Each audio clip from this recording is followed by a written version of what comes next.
ओम गण गणपति नमः। ओम नमः शिवाय। जय मां नर्मदा। मेरे चैनल पर आप सभी का हार्दिक स्वागत है। आज मैं आप सबको वो कथाएं बता रही हूँ जिनसे ये माना जाता है कि मां नर्मदा उल्टी दिशा में क्यों बहती हैं, क्यों मां नर्मदा चिरकुंवारी कही जाती हैं। प्राचीन धर्म ग्रंथों में जिस रेवा नदी का जिक्र होता है वह भारत की एक पवित्र नदी मां नर्मदा है। कहते हैं गंगा जी में स्नान करने से जो पुण्य प्राप्त होता है वह नर्मदा नदी के दर्शन मात्र से ही प्राप्त हो जाता है। इस नदी का हर कंकड़ शंकर के समान है, जिसे नर्मदेश्वर महादेव के रूप में पूजा जाता है। नर्मदा के जन्म की कहानी बहुत रोचक है और उससे भी रोचक है उनकी नदी बनने की कहानी। पुण्य कनखले गंगा कुरुक्षेत्रे सरस्वती ग्रामे वा यदि वारण्ये पुण्या सर्वत्र नर्मदा। मत्स्य पुराण में नर्मदा जी की महिमा इस तरह वर्णित कही गई है।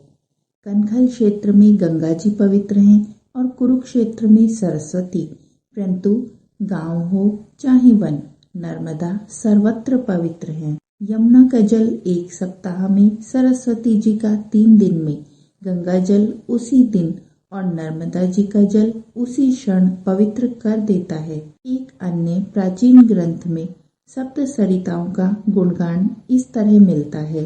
गंगे च यमुने चैव गोदावरी सरस्वती नर्मदा सिंधु कावेरी जले अस्मिन् सन्निधिं कुरु। पहली कथा के अनुसार कहते हैं तपस्या में बैठे हुए भगवान शिव जी के पसीने से नर्मदा जी प्रकट हुई थी। नर्मदा ने प्रकट होते ही अपने अलौकिक सौंदर्य से ऐसी चमत्कारी लीलाएं प्रस्तुत की कि खुद शिव पार्वती जी भी चकित रह गए। तभी उन्होंने नामकरण करते हुए कहा, देवी तुमने हमारे दिल को हर्षित कर दिया है, इसीलिए तुम्हारा नाम नर्मदा होगा। नर्म अर्थात सुख और दा अर्थात देने वाली। इसका एक नाम रेवा भी है, इसीलिए नर्मदा ही सर्वमान्य है। मैखल पर्वत पर जब भगवान शंकर ने 12 वर्ष की दिव्य कन्या को अवतरित किया, महारूपवती होने के कारण विष्णु आदि देवताओं ने इस कन्या का नामकरण नर्मदा किया।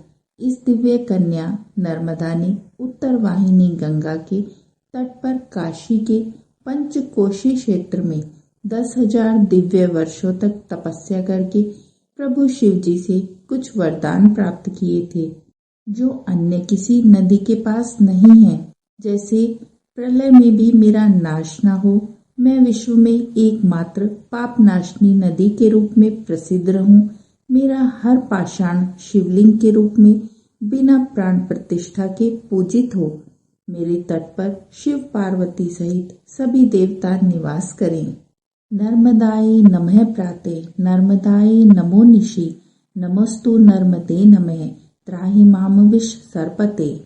नर्मदा नदी के बारे में जो दूसरी कथा प्रचलित है उसमें यह कहा जाता है कि यह राजा मैखल की पुत्री थी। नर्मदा के विवाह योग्य होने पर मैखल ने उनके विवाह की घोषणा करवाई। साथ ही यह भी कहा कि जो व्यक्ति गुलबकावली का पुष्प लेकर आएगा, राजकुमारी का विवाह उसी के साथ होगा। इसके बाद कई राजकुमार आए, लेकिन कोई भी राजा मैखल की शर्त पूरी नहीं कर सका। तभी राजकुमार सोनभद्र आए और राजा की गुलबकावली पुष्प की शर्त पूरी कर दी। इसके बाद नर्मदा और सोनभद्र का विवाह तय हो गया। राजा मैखल ने जब राजकुमारी नर्मदा और राजकुमार सोनभद्र का विवाह तय किया था तो राजकुमारी की इच्छा हुई कि वह एक बार सोनभद्र को अवश्य देखें।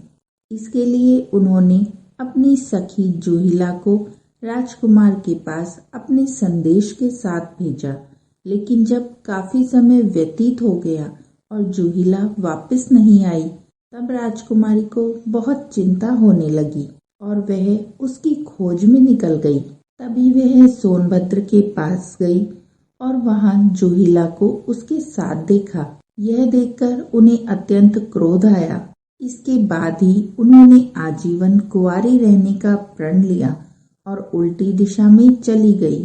कहा जाता है तभी से नर्मदा अरब सागर में जाकर मिल गई। जबकि अन्य नदियों की बात करें तो सभी नदियां बंगाल की खाड़ी में मिलती हैं।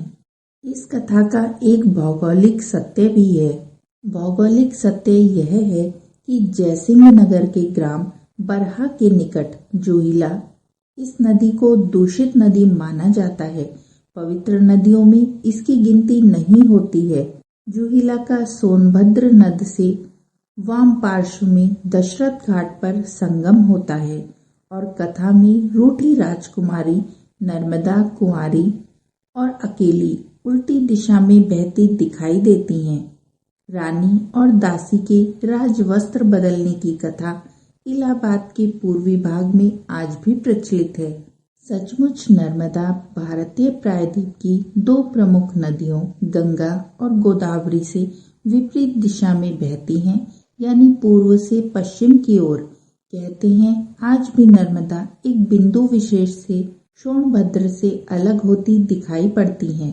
कथा की फलश्रुति यह भी है कि नर्मदा को इसीलिए चिरकुंवारी नदी कहा गया है और ग्रहों के किसी विशेष मेल पर स्वयं माँ गंगा भी यहाँ स्नान करने आती हैं। स्कंद पुराण में वर्णित है कि राजा हिरण्यतेजा ने 14,000 दिव्य वर्षों की घोर तपस्या से शिव भगवान को प्रसन्न कर नर्मदा जी को पृथ्वी तल पर आने के लिए वर मांगा। शिव जी के आदेश से नर्मदा जी मगरमच्छ के आसन पर विराजकर उदयाचल पर्वत पर उतरी और पश्चिम दिशा की ओर बहकर गई। उसी समय महादेव जी ने 3 पर्वतों की सृष्टि की, मेट, हिमावन और कैलाश। इन पर्वतों की लंबाई 32,000 योजन है और दक्षिण से उत्तर की ओर 500 योजन है। ये कथा मैं आपको अपनी अगली वीडियो में बता रही हूँ। तो नर्मदा जी के चिरकुंवारी नदी होने की ये 2 कथाओं का संक्षिप्त वर्णन अभी आपने सुना है। आशा है आपको पसंद आया होगा। तो बोलिए ओम नमः शिवाय। जय मां नर्मदे।